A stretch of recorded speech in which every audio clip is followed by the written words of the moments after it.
नमस्कार, सोशल संवाद में स्वागत है। और अभी की सबसे बड़ी खबर यह है कि राज्य के जो मुख्यमंत्री हेमंत सोरेन ने हाई कोर्ट में रीट दायर किया था, उसको ईडी के खिलाफ हाई कोर्ट ने उसे रद्द कर दिया है। मतलब उसे रीट को उस योग्य नहीं माना है, जिसको लेकर जो है उन्होंने चुनौती ईडी को एक तरह से चुनौती दी थी। जो समन ईडी लगातार मुख्यमंत्री को भेज रही थी कि उसे एक तरीके से उस समन को रद्द माना जाए, कैंसिल करने के लिए। और ख़ासकर जो पीएमएल की धारा है, जिसके पास ईडी के पास उस धारा के अंतर्गत किसी को भी गिरफ्तार करने और उसके जो बयान उसके सामने दिए गए हैं उसे कोर्ट में भी मान्यता करने के लिए, मतलब एक तरीके का पावर दे देता है, उस धारा को जो है एक उन्होंने चुनौती दी थी।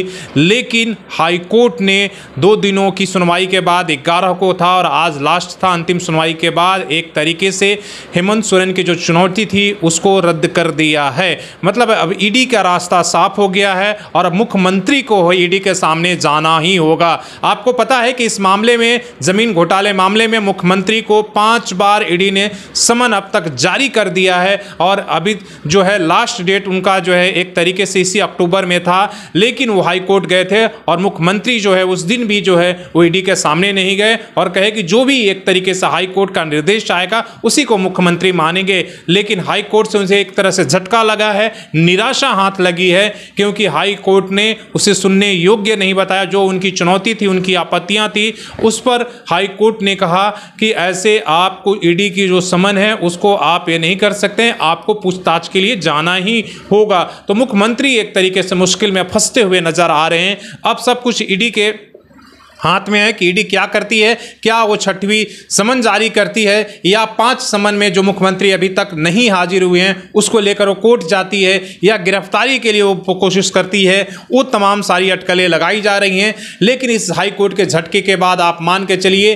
कि फिर से जो झारखंड की राजनीति है, जो अस्थिरता के माहौल है, फिर से वो तनाव का माहौल आपको देखने और सुनने को मिल जाएगा। इसलिए कि अब जो है मुख्यमंत्री के पास अब एक ही रास्ता बचता है, इसलिए कि इससे पहले वो सुप्रीम कोर्ट गए थे और सुप्रीम कोर्ट के बाद वो फिर सुप्रीम कोर्ट ने कहा कि पहले आप हाई कोर्ट जाइए और हाई कोर्ट के जब आपके पास फैसले नहीं होगा तब आप जो है अगर संतुष्ट नहीं होंगे तब आप सुप्रीम कोर्ट आएंगे।